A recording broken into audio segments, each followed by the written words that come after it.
ধন্যবাদ টিপু। আমি এই মুহূর্তে রয়েছি টমেটো ক্ষেতে, পাশে কিন্তু বিভিন্ন শাকসবজির আবাদ আমরা দেখতে পাচ্ছি।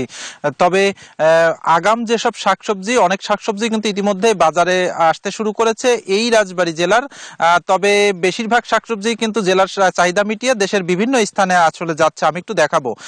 তবে কৃষকরা কিন্তু নানান ধরনের তাদের অভিযোগ রয়েছে। তাদের প্রতিটা শাকসবজি আবাদে কিন্তু বিগত সময় থেকে এখন কিন্তু তাদের উৎপাদন খরচ বেড়েছে। তবে উৎপাদন যে আবহাওয়া অনুকূলে থাকায় কিন্তু এবার তাদের প্রতিটি ফসলের যে উৎপাদন সেটিও কিন্তু বৃদ্ধি পেয়েছে। তাদের ফলন ভালো, তবে দামটি যে দাম এখন মোটামুটি বাজারে আছে সেই দামটি তারা যদি পায় তাহলে এরপরে যে সবজিগুলো বাজারে আসবে তাতে কিন্তু তারা লাভবান হবে। তবে যদি আসলে সবজির দাম এর থেকে যদি কমে যায় তাহলে কিন্তু তারা অনেকটাই ক্ষতিগ্রস্ত হবে বলে আমাদেরকে জানিয়েছে। তবে তারা কিন্তু একটি কথা বলেছেন যে আসলে এই যে আবহাওয়া কয়েকদিনের মধ্যে যে কুয়াশা পড়ছে সেই কুয়াশার কারণে কিন্তু তাদের প্রতিটি সবজির কিন্তু অতিরিক্ত কীটনাশক ব্যবহার করা হচ্ছে। এর জন্য কিন্তু তাদের যে উৎপাদন খরচ আরো দিন দিন বাড়তে শুরু করেছে। তবে বাজারে যে দামটি রয়েছে সেই দামে কিন্তু তারা মোটামুটি আসলে বলা যায় যে কিছুটা লাভবান হচ্ছে এখন। তবে আগামীতে কিন্তু তারা আরো ক্ষতিগ্রস্ত হতে পারে এমনটি কিন্তু আশঙ্কা করছে। আশঙ্কা থেকেই কিন্তু তারা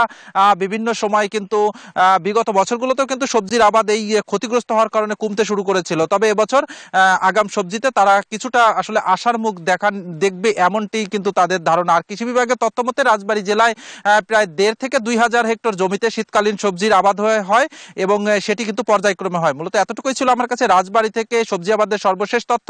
আমি একই সংবাদ জানতে আমরা যাব পাবনাতে, সেখানে রয়েছে রানা। আপনি জানাবেন যে আসলে রাজবাড়ী জেলায় যেমন শীতকালীন সবজি দেশের জেলার চাহিদা মিটিয়ে বাইরে যাচ্ছে, আপনার ওখানকার কি অবস্থা?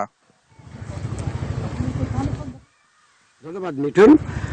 পাবনা জেলা কৃষিতে বৈচিত্র্যময় একটা জেলা এবং পাবনা জেলার কৃষি বাণিজ্যের কৃষিতে যে কৃষকরা যে অর্থ উপার্জন করেন তার অধিকাংশ নির্ভর করে পেঁয়াজের উপরে। আমি এখন দাঁড়িয়ে রয়েছি একটি পেঁয়াজের জমিতে।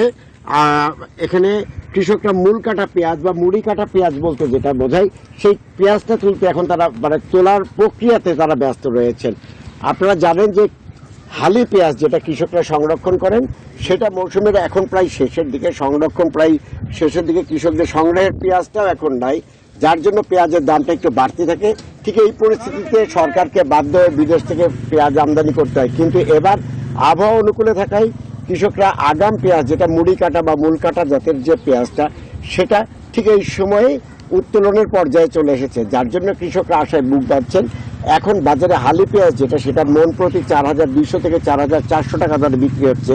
এর বিপরীতে কৃষকরা বলছেন যে তারা আগামী কয়েকদিনের মধ্যে যেটা মূল কাটা পেঁয়াজটা তুলবেন সেটা বাজারে 2,500 থেকে 2,800 টাকা মন দরে তারা বিক্রি করতে পারবেন বলে তারা মনে করছেন।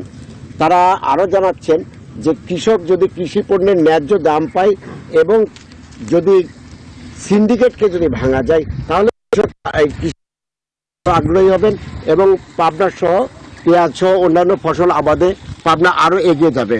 পাবনার পেঁয়াজের ক্ষেত্রে এই ছিল আমার কাছে সর্বশেষ। ফিরে যাচ্ছি স্টুডিওতে। আসিফ টিপু।